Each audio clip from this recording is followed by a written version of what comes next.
Hello and welcome to Uncommonly Good MTG. I am your host, the nefarious, the understanding, the terribly uncommon Dr. Yukon Socket. Yes, thank you. Thank you so much. Yukon Socket. Tell your mama. So I'm broadcasting today once again from my secret underground headquarters. And I'm bringing to you today a deck that I found over on the Aether Hub, posted by Smiler. Smiler, the maker of fine luxury automobiles worldwide. Smiler also puts together some pretty nice decks. And this one's entitled Brokers Sanctuary. Yep. Brokers Sanctuary. And so when I ran across this one, I saw all the gold cards in here. And I thought, wow, I am interested. I'm interested in this deck. It's nothing that I might have played against it recently a couple times, but I just didn't see enough of the deck to be able to see what's going on. But I was interested enough in those other decks to think this deck's got some chops to it. The big guy that I was impressed by before was the Disciplined Duelist, because he is a double striker that comes out with a shield on him. And he's also a 2/1 to start off with. This means he can take out anything that has 2 for defense without even touching the shield, right? And then he can take out anything up to 4 for toughness, but he's going to lose the shield in the process. But still, he'll be alive afterwards. So I like this guy better than that 2-drop white guy or whatever that does double striking as well, that has connive on him.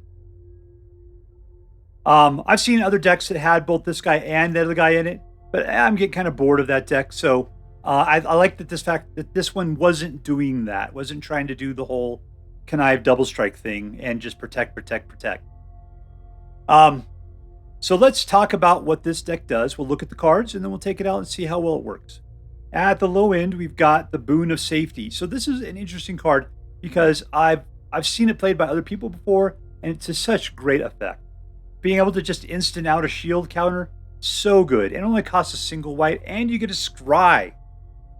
There's a lot in here. Yet I can never get myself to put it into an actual deck. I always have other things in mind, right?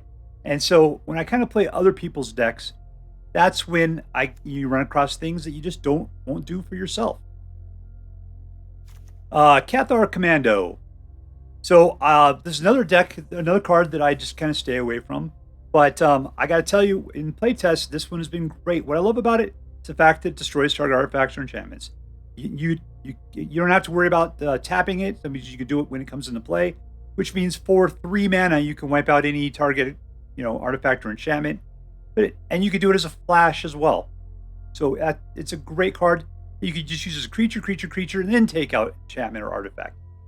There's a lot of utility there. Fateful Absence, that's white removal.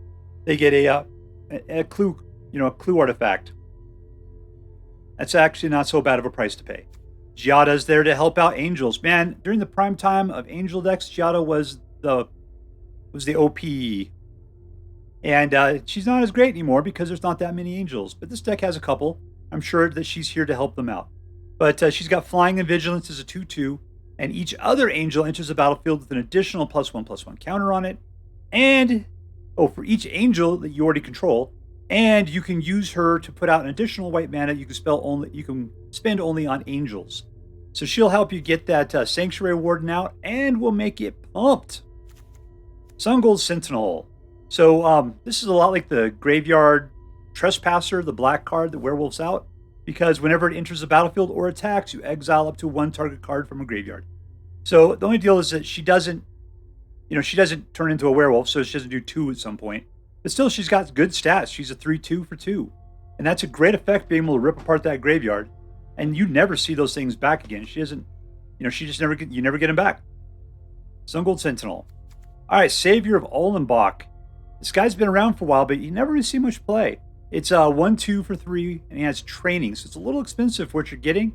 But whenever it trains, therefore you're attacking with a creature that has a greater power, which makes this one then go up by a +1/+1 counter. You exile up to 1 target creature from the battlefield or the graveyard, and then when this thing leaves the battlefield, all those exiled cards come back into their owner's control.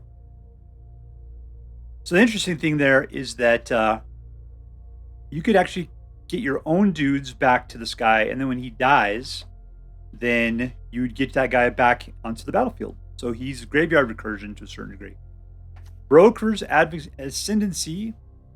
Guy was like the aspirant, the Luminarch aspirant before. Except for this is not at the beginning of the turn, it's the beginning of your end step. So you have to wait till after the combat and everything before you guys get their +1/+1 counter. So it's a little delayed, but as soon as you start getting things every turn, it's actually not so bad. So just that first turn that kind of feels sucky to you, right? Yeah, he also puts loyalty counters on planeswalkers. Yeah, we got Elspeth in here, so maybe that'll help her out too. Broker's Charm. So this is one of those the Brokers Swiss Army knife cards. Choose one. Target creature gets +1/+0, and it deals damage equal to its power to target creature or planeswalker an opponent controls. That's not even fighting. That's just doing damage. Wonderful, right? Destroy target enchantment. Fantastic. Draw 2 cards if you need it. This is a great card all around. Disciplined Duelist, where we talked about Lagrella or Lagreya, one of those two. The Magpie. She is like the I forget what they call it. The white guy that comes out. Anyways, when it comes into the battlefield, exile. Basically, you get to exile a target creature controlled by a player until she leaves play. But when it does come back to the battlefield, you put 2 +1/+1 counters on it. So I'm not big on her. She's a little bit on the too dangerous side as far as like helping out somebody else. But still, she's in here. I might prefer the other guy because you can fit white in here no problem, right? Here is Shayna, the Purifying Blade. 3/3 for 3 and lifelink. So that's a great price. I mean, you're playing one of each color, but still great, right? At the beginning of your end step, you may pay X. If you do draw X cards, X cannot be greater than the amount of life you gain this turn. Lifelink gets you 3, which means you're looking at least 3 cards you can draw. Hopefully with Brokers Ascendancy, this will just balloon up, making you be able to draw more cards. No wonder she's a mythic rare there, right? Metropolis Angel. Costs you 4, you get a 3/1 with flying. Yikes, that's pretty pricey. Whenever you attack with one or more creatures with counters on them, draw a card. There's your specialness right there. So hopefully you'll be popping, tokens on things like crazy. Hopefully she'll get one herself, and you'll be able to just get a constant card draw out of this little angel right here. Sigarda, Champion of Light, gives all humans +1/+1. Oh, here's an angel that Giada is going to totally help getting out. Should only cost you 3 in Giada to be able to put out the Sigarda, right? And then flying and trample. When it attacks, if you control 3 or more creatures with different powers, you'll get the top 5 cards of your hand. If you reveal a human card from amongst them, put it into your hand. So yeah, great. I'm surprised there's only one of them in here, but probably with the balance of power, right? Here's Falco, a flying 3/3 for 4, flying and trample. And it gets a shield. Yeah, I don't know, man. I think that Sigarda might be better than Falco. Whatever, we'll see how that works out. Elspeth Resplendent costs you 5. She's a 5 for loyalty. You get to start pumping things up by putting a +1 counter, and they also gain flying, first strike, lifelink, or vigilance while you do that. And it's forever, it doesn't go away. You look at the top, for -3, look at the top 7 cards of your library. You may put a permanent card with a mana value of 3 or less from amongst them into the battlefield with the shield counter on it. That's anything from this counter to the left. That's a lot of stuff. I guess it has to be a permanent, though. So it's Shayna, Lagreya, Brokers Ascendancy, or Savior of Ollenbock, or, 3 of those cards. That's what we're looking at. Lastly, with -7, create 5 3/3 white angel tokens with flying. Oh, ho, ho, ho, ho. This is almost an angel deck, practically. We got Sanctuary Warden. She's the heavy. You got 2 of them in here. 6. Let's see. Giada would only make it cost 5. 5/5 flying for 5. And then when it enters the battlefield, it gets 2 shield counters. Whenever the Sanctuary Warden enters the battlefield or attacks, you remove a counter from a creature or planeswalker you control. If you do, you draw a card and create a 1/1 green-white right token cycle. So if you got a lot of +1/+1 counters rolling around, which this deck likes to do, instead of taking the shield counters off of her, you could just pop one of those things off and draw yourself a card and get a 1/1 citizen. That's it for the cards and the creatures. Over here, we just got a bunch of basic lands. We got the fastest dual lands that happen after the first 2 cards are out.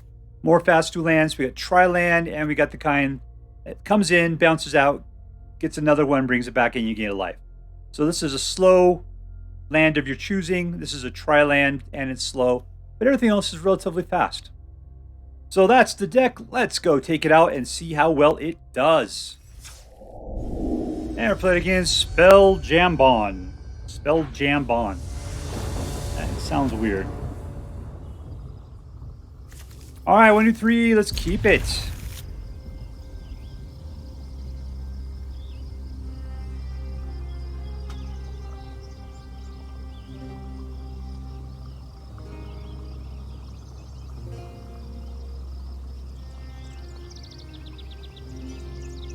Alright, come on, Spelljambon.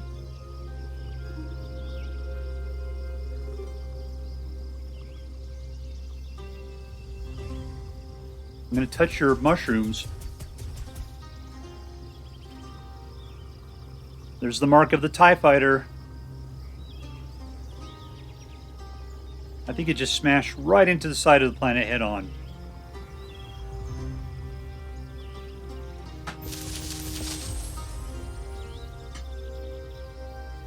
Alright, and 1 card down.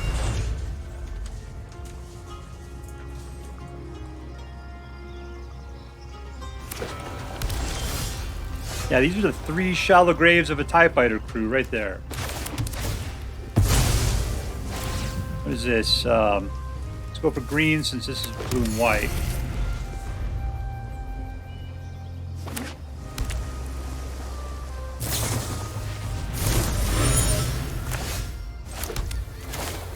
Let's put this one out. I haven't had an opportunity to play with her much.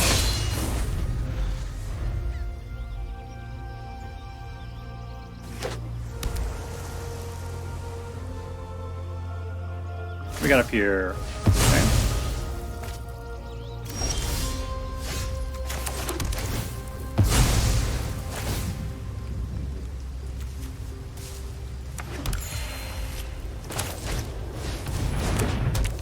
All attack. And I got no mana. Decline.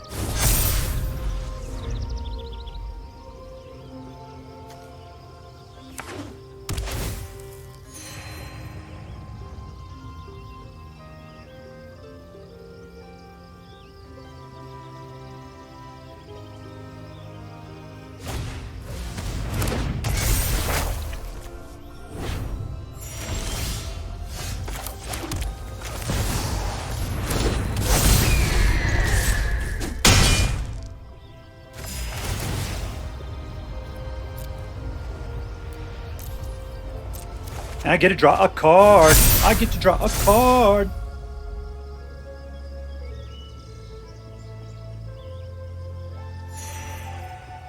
Alright, my dudes are pumped. Don't be wiping anybody out at this point.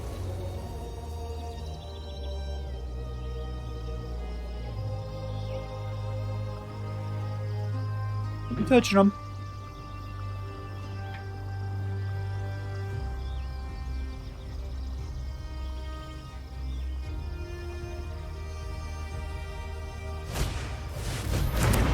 Yeah, that'll take out the Falco.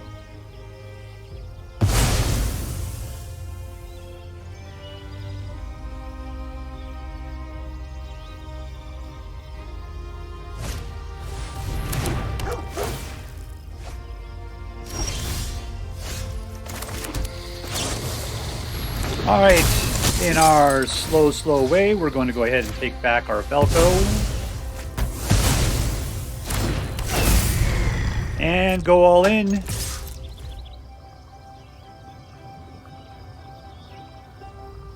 I could use 3 more cards.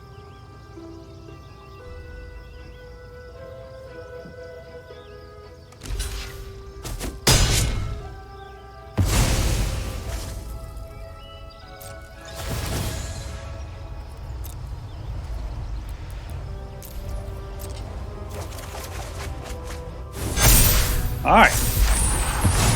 Well, that Shanna is a card.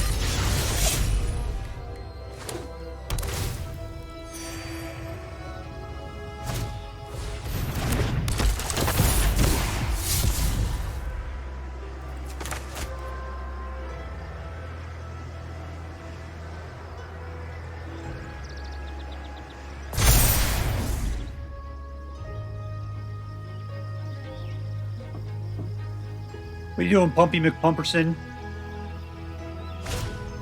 Don't be trying to do anything tricksy to me.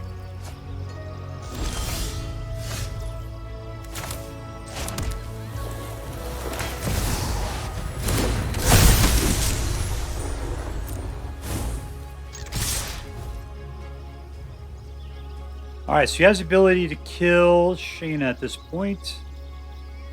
You have to sacrifice every person he's got for it, though. And he's willing to do it.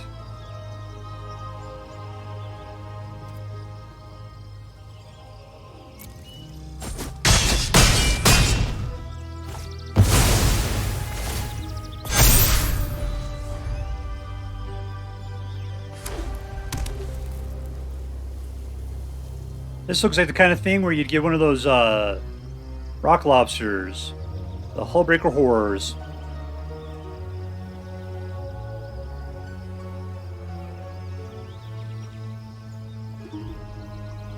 Don't be looking at my guys. Just put out some little twiddly bobs and don't worry about mine.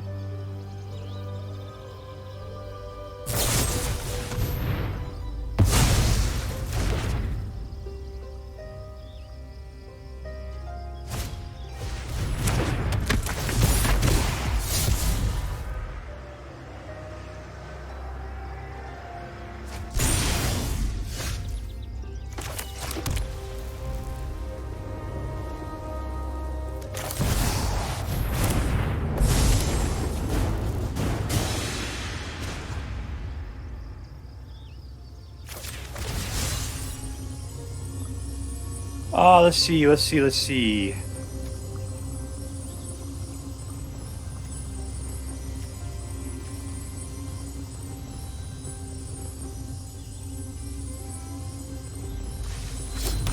guy out. And I'm going to go ahead and give this guy the Fateful Absence.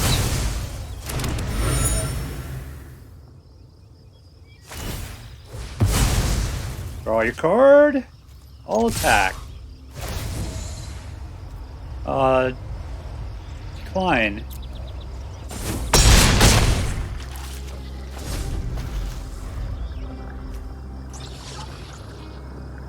Oh, that's who we could play on top card. I don't need it. It's fine.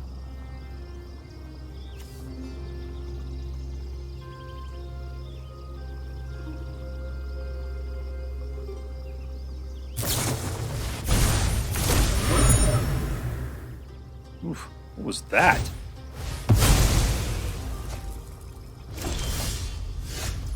Alright, let's just go for it.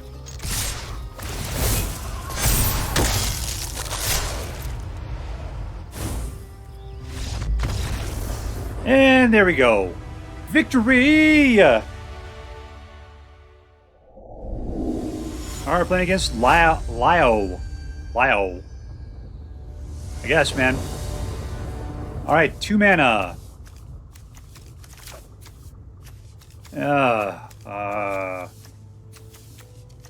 Alright, we'll keep it.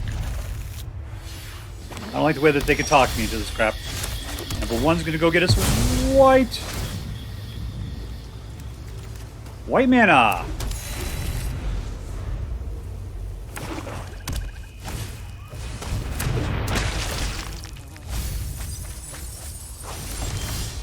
Alright, here we go, and we got a Giada out to help us get out another angel, provided I can pull another mana at some point. For some reason, whenever I start off with 2 mana, that's all the mana I ever get in the entire game. Oh good, I got a 3rd one right there. Which gets us into another angel.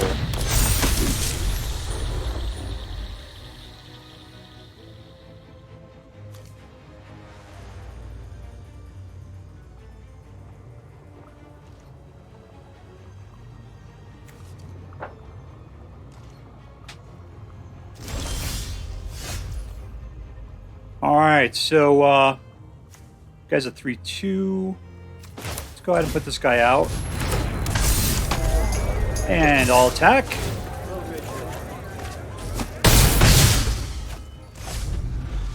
So between that shield and his double striking, we're going to get pretty far against at least the guys we're playing with right now.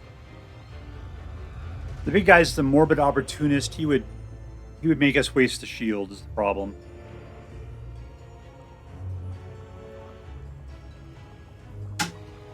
Let's see about the next turn. So I can have the ability to put out something that costs 3. Broker's Charm.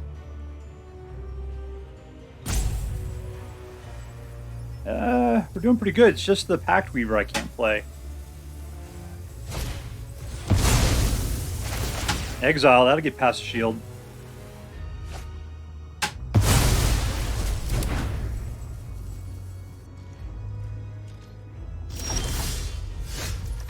Alright, there's 4. I'm just gonna pop. God, do I care about it at all though? Let's just ignore it. All in. Draw a card.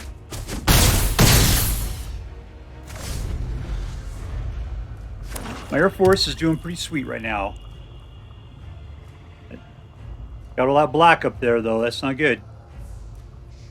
I mean, we're showing lethal at this moment. I can't believe that he doesn't have any tricks in up his sleeve.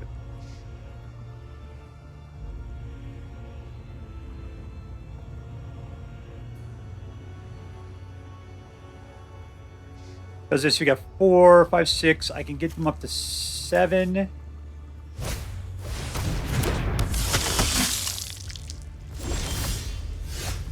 What? All my dudes fly.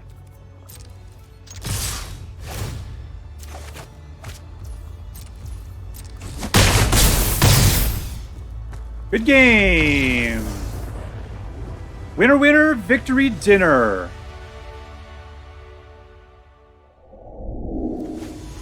Alright, we're playing against Warchild. 1, 2, 3, keep it. Double Giadas, huh?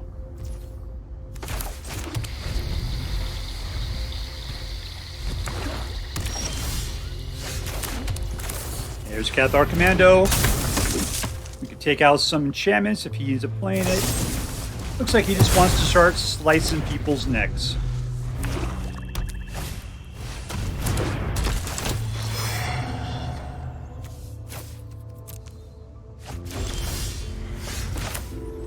Alright, 3 mana. Let's go ahead and get out the Disciplined Duelist. This guy's got a lot of good potential there. Especially the Brokers Ascendancy.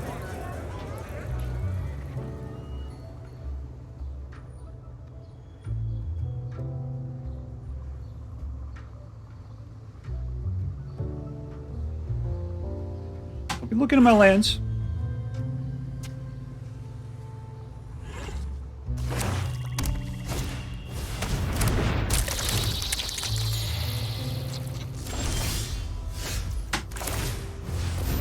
Alright, if I go in now, he would be able to... I'll still slaughter everything and be okay.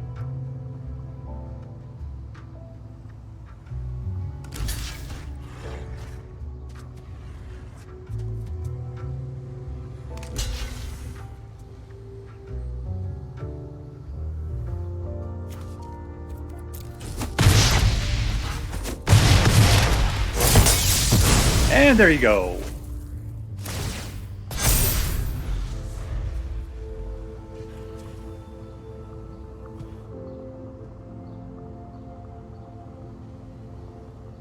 I love the fact that guy comes with the shield. Because yeah, you could kill a lot and not worry about it. You just get 1 free pass.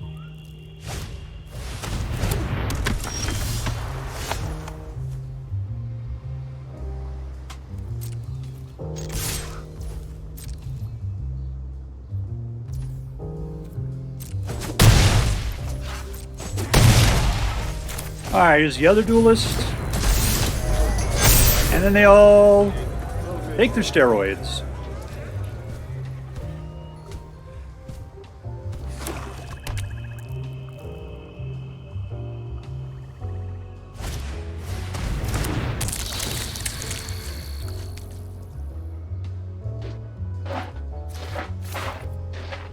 God, I gotta tell you, I kind of think the flying's probably gonna be the thing that wins it for us. I can say the ability to take out enchantments, but Broker's Charm can kind of do it. Here's Braids. That's not the best thing in the world for us. You can kill her, though. And he wants me to take out... Oh, that's not great. I'm going to decline. I'll take the 2 points of damage. Thank you very much. Let's see. Next, all attack. All attack. Target creature gets +1. And we'll target that guy. Draw your card.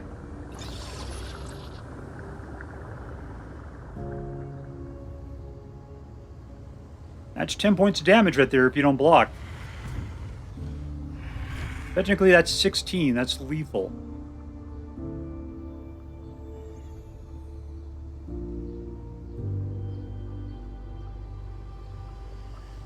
I mean, you have to throw at least one of your guys in front of one of my guys. Virus Beetle's not doing anything at this point.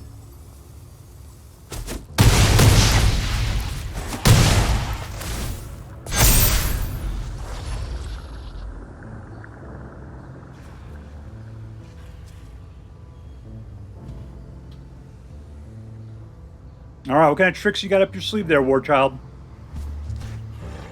Your dragon is awfully fidgety. You gotta zen out like Hubert over here. And we win! Victory!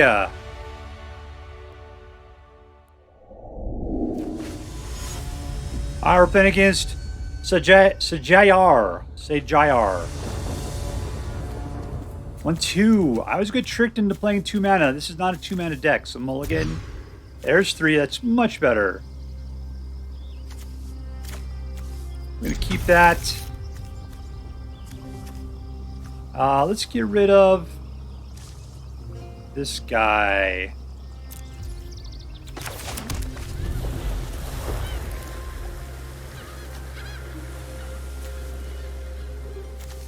Yeah, we can pick up a green if we're going to be able to play that Falco. There's a nice green. I don't need to play right now. This will get us Fateful Absence. Play that on his turn if we want to. 1-1 doesn't really bother me too much.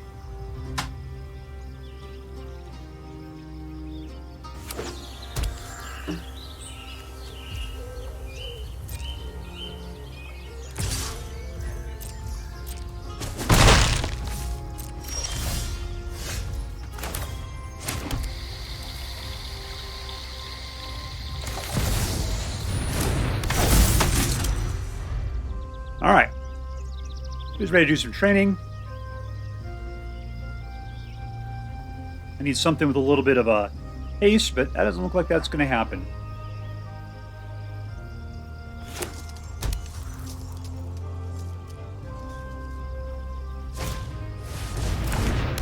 Monkey Hot Springs.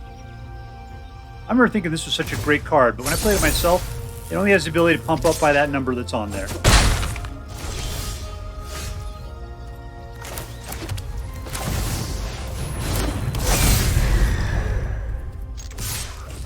One point of damage.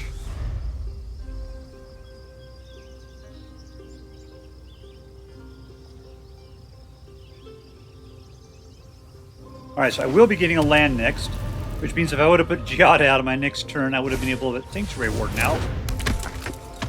This guy is a jerk.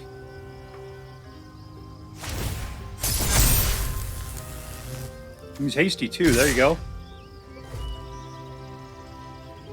No blocks. I can't block anything good.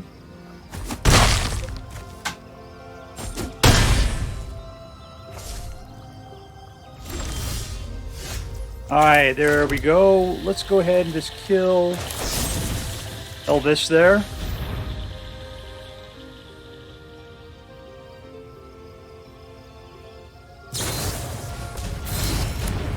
All things are alive, apparently.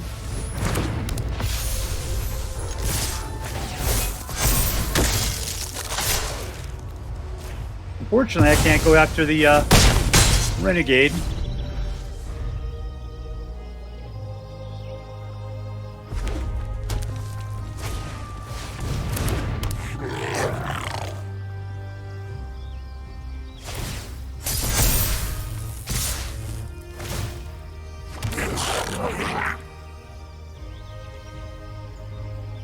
No blocks.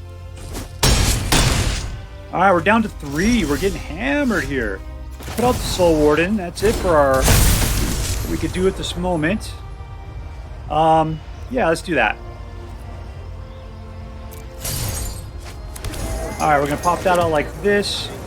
We are going to swing in with these two guys. So when I can block, I have to take out this guy right there. Because he is menacey.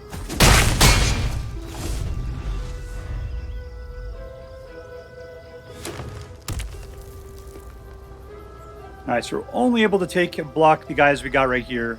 I think I can throw a citizen in front of something else if something else bigger comes out. I can afford to take another hit by a little goblin boy there.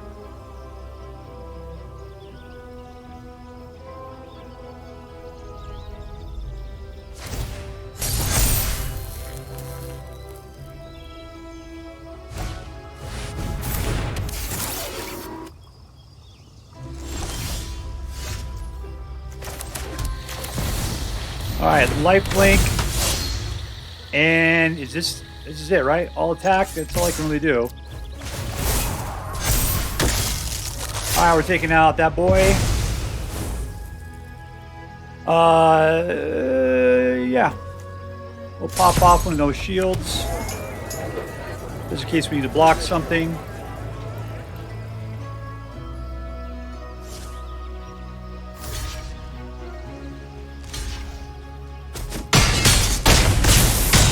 And we win!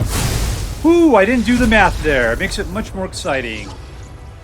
Victory! Alright, so here we are with Brokers Sanctuary. And, you know, this was a great deck. Now, I did play it a little bit before, and I was getting slaughtered. And I made one change to it from what I picked up over on Aether Hub. And that is I got rid of the pain lands. So, because the problem is I was killing myself. To be able to play the cards I needed to play, I was popping these things out and I was dying. And as soon as I got rid of those, 100% win rate. 100%, man. So, that's what I say. I cannot stand the pain lands. What was the hero in this deck? To me, it was the fact that we had a lot of flying creatures, a lot of dudes that flew, and we had Brokers Ascendancy. And those guys that we did have that were flying, or not flying even, they were always kind of strong to begin with. Starting off at that, maybe, 3 level or something. 2 3s, 3 2s, I don't know. And then the Brokers Ascendancy just kept pumping. It's just so relentless if they can't take care of it. So yeah, all of these brokers things are pretty, I don't know. I think that Dr. Suckit really likes that whole BANT feel within the New Capenna thing. I didn't play it before. I haven't played it in New Capenna, but man, I'm really liking this deck. Falco, for being like a legendary leader of the house of the brokers, I don't really think it was that great. I mean, it's flying trample 3/3. And you get a shield on it. And sure, you get to look at the top card of your library, but you have to sacrifice your shield to be able to play it. I mean, having the knowledge was good, but man, it wasn't that powerful for what I think it should have been like. We never saw Sigarda, so I can't really talk about it. Sigarda is usually really great. If there's a lot of humans in here, looks like that's the case. I can tell you Sigarda mixed together with the Disciplined Duelist. Now, the Disciplined Duelist, that was somebody I really loved it. The main reason why I was looking for a deck like this is I was fighting against somebody who put out some Disciplined Duelists and Brokers Ascendancy, and I was getting slaughtered. I thought, ooh, that's pretty good, because it was great. Not only was it double strike, but it comes out with that shield counter on it, which, man, it's hard to get through it unless you have the exiles or, Mudok massacres to be able to get around that kind of effect. I also thought that Giada, what was the point of Giada in this thing? But then I started looking, right? How many angels do we have? We had Metropolis Angel. We had Sanctuary Warden. Do we have any other angels in here? No, I think that's about it. But still, there was enough that Giada made sense, that you got that extra mana specifically to try to get the Sanctuary Warden out a turn earlier, which 5 is not so bad. 6, for some reason, is a pain in the butt. All right, so, and I also really like Savior of Ollenbock. I don't know why we don't play this thing more often. I mean, the reason why is because it comes out and has training. Whenever it trails, you exile another target creature from the battlefield or a creature from a graveyard every time that it trains. Not just, so therefore on attacking, it'll just take care of that. That's a pretty decent amount. Of course, they get all that stuff back. You could technically use this to take your own stuff out of the graveyard, and then as soon as it's dead, then all that stuff comes sliding right back into play. Yeah, he would be a great recursion card. Oof, that's an interesting combo. So yeah, I like the balance here. The person I was the most bothered by was probably this one, the Lagreya, because you only get to exile, I guess, any number of other target creatures controlled by different players. One creature. It's just one creature. And then when they come back in, they get 2+1/+1 counters on it. It's like even the God, what's he called? The one that werewolves out isn't as bad as this, because at least they get their guy back, but they don't get any tokens on it. So I'm not sure why we are playing with this one, other than the fact that she's just in the Brokers Guild or whatever it is. Oh, Shanna was so good too. So good, because you play X. If you do draw X cards, where X is somehow I was getting pluses. I think it was probably because I had the Brokers Ascendancy out. I thought that maybe the effect was somehow putting +1 counters on her too, but that doesn't appear to be the case. I'm not familiar with her, so I didn't know what her ability was, other than the fact that I pumped some stuff into it and I get cards, and I thought something else was going on. But no, she is good. Yeah. So that's it. So let's talk about this deck. Is it competitive? Ever since I got rid of those pain lands, it did fantastic. It might have just been that I went up against some people that were, less destructive to this particular kind of deck. I got to believe this deck is much better than it was. I thought it was really close before. It's just getting rid of that, causing myself damage, I think really tipped it over the edge. So yes, I'm going to say this deck is competitive. Is this deck fun? Yeah, I think it is fun. I think the thing I really liked was I like Brokers Ascendancy coming out. I like kind of messing around with people. I love things getting bigger. It was fantastic. And was it interesting? Yes, it was really interesting to me, mostly because I had a bunch of dudes on here that I'd never really played with before. I really hadn't played with a bunch of these guys. Legray always seemed weird, so I never played with it. Shanna I never got around to. Falco, maybe once or twice. I don't quite remember. What else?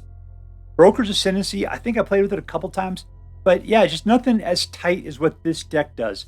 What I like about this is it really feels guildy, like you're playing with the guild, as though we're on Ravnica again. And I loved Ravnica. So yeah, this deck does a lot for me. Like if I said, like in the olden days, they say, does it have a theme? This deck has a theme. We are playing the Brokers type of deck, and I appreciate it. It's got a great theme. So is it fun? Is it interesting? Does it have a theme? Is it competitive? Yes. A double plus. Now, are there other decks that are better? Yes, probably. I know that like your mono blue, your mono black, your mono reds, mono greens, they might still be able to kick this deck more often than not. But I don't know. When it was mono black, I took it out. You'd have to just keep playing it to see what's going to happen. But as far as I can tell, so far this deck is very good and very worth the play. So if you choose to play with this deck, I hope you have as much fun with it as I did. That's all for now. If you enjoyed this video, please make sure to like and subscribe. From all of us here in the secret underground headquarters of Uncommonly Good MTG, have a great day. In the words of my people, screw you guys, I'm going home. Bye.